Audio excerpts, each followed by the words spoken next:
बाबा साहेब जब तक सूरज चांद रहेगा, जब तक सूरज चांद रहेगा। बहुत बहुत धन्यवाद।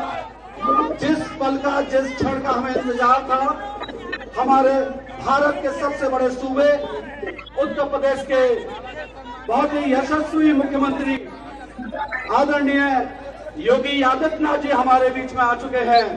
एक बार जोरदार तालियों के साथ साथियों स्वागत करें। बहुत बहुत धन्यवाद। अब मैं बड़े आदर और सम्मान के साथ माननीय मुख्यमंत्री जी से अनुरोध करूंगा कि बाबा साहब के प्रतिमा पर माल्यार्पण कर और दीप प्रज्वलन कर इस कार्यक्रम को विधिवत शुभारंभ करने का कष्ट करें। माननीय मुख्यमंत्री योगी आदित्यनाथ जी। बाबा साहेब, बाबा साहेब। डॉक्टर रामजी लाल जी आए और महाराज जी को शॉल भेंट करके स्वागत करें। साथियों आप तो ताली बजाएं। केंद्रीय भीमनगरी आयोजन समिति के सम्मानित संरक्षक, छामड़ी विधानसभा क्षेत्र के माननीय विधायक डॉक्टर जीएस धर्मेश जी और केंद्रीय भीमनगरी आयोजन समिति के सम्मानित अध्यक्ष बड़े भाई धर्मेंद्र सोनी जी महाराज जी को पगड़ी और मुकुट पहना करके स्वागत करेंगे।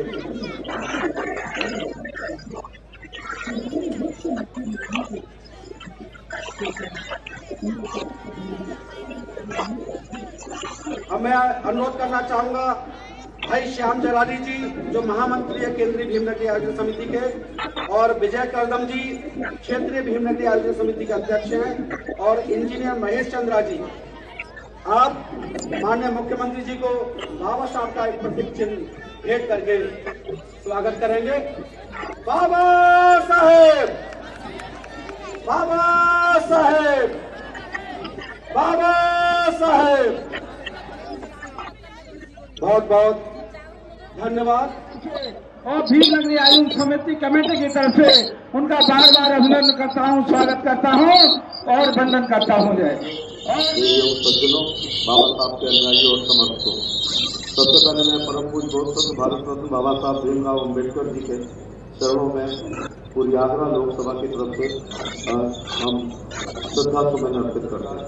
माननीय मुख्यमंत्री जी को सुनने के लिए आए हैं, इसलिए मैं एक लंबी बात नहीं कहूँगा। मैं मुख्यमंत्री जी के प्रति आभार प्रकट करना चाहूँगा कि देश की बहुत ही प्रतिष्ठित अलौकिक इस जयंती पर भीमनगरी में आप आए हैं। मैं स्वागत करता हूँ। सभी अम्बेडकर अनुयायियों की तरफ से मैं आपके प्रति कृतज्ञता ज्ञापित करता हूँ।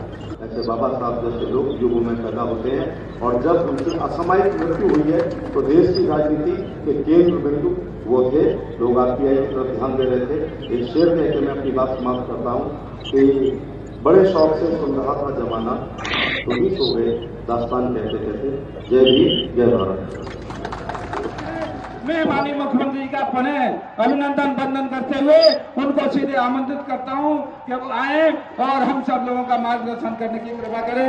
माननीय योगी आदित्यनाथ बाबा साहेब। बहुत ही संत भारत रत्न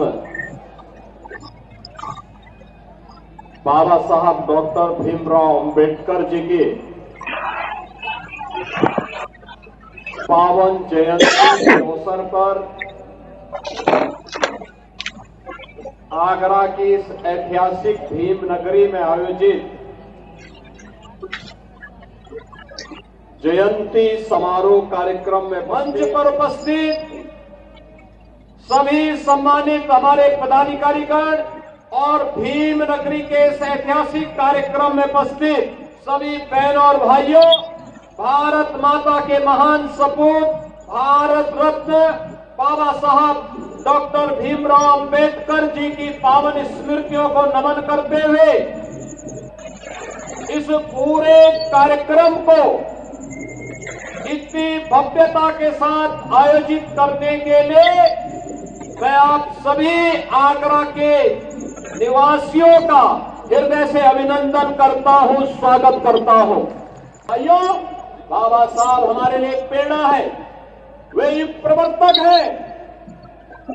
भारत के संविधान के शिल्पी होने के साथ साथ एक भारत श्रेष्ठ भारत के शिल्पी के रूप में उन्होंने जो प्रेरणा दी है, आज उसी प्रेरणा से प्रेरित होकर के ये डबल इंजन की सरकार कार्य कर रही है। आपने देखा होगा जब देश के अंदर नई संसद बनी थी, नई संसद में बाबा साहब के द्वारा बनाए गए संविधान की मूल प्रति को अपने सिर में लेकर के प्रधानमंत्री मोदी जी ने सबसे पहले संसद भवन में स्थापित करने का काम किया था। और यह हम सबको दृढ़ भाव के साथ कार्य करना होगा। ऐसा नहीं कि बाबा साहब को लालच न दिया गया हो। याद करिए, जब हैदराबाद के निजाम ने बाबा साहब को लालच देने का काम किया था और वहां पर उनके रजाकारों ने वहां के दलितों पर, वहां के दलितों पर, वहां के हिंदुओं पर अत्याचार करना प्रारंभ किया था, तब बाबा साहब ने बात स्पष्टता के साथ हैदराबाद रियासत से जुड़े हुए सभी दलितों को, वंचितों को और हिंदुओं को पत्र लिखा था और उनका आह्वान किया था कि किसी भी हालत में निजाम के दबाव में आने की आवश्यकता नहीं। धर्मांतरण मत करना, इस्लाम मत स्वीकार करना, आवश्यकता पड़ती तो छोड़ करके महाराष्ट्र की तरफ आप आ जाइए, लेकिन इनके दबाव में काम मत करना। और बहनों और भाइयों, अंततः निजाम को भारत छोड़ करके भागना पड़ा। आज हैदराबाद रियासत भारत का हिस्सा बनी हुई है। बहनों और भाइयों, ऐसे ही जूनागढ़ का नवाब भी करता था। आज जूनागढ़ के नवाब को भी भारत छोड़ करके भागना पड़ा था और इसीलिए जब बाबा साहब की 135वीं जयंती कार्यक्रम में भीम नगरी के इस भव्य कार्यक्रम में हम लोग जुड़े हुए हैं। सचमुच आयोजन समिति के लोग इस बात के लिए धन्यवाद के पात्र हैं कि 1956 से लेकर के लगातार 96 तक और 96 से लेकर के अब तक देश के अंदर के तमाम महानुभावों को अलग अलग समय में इन्होंने आमंत्रित करके बाबा साहब के सपने को साकार करने का काम किया है।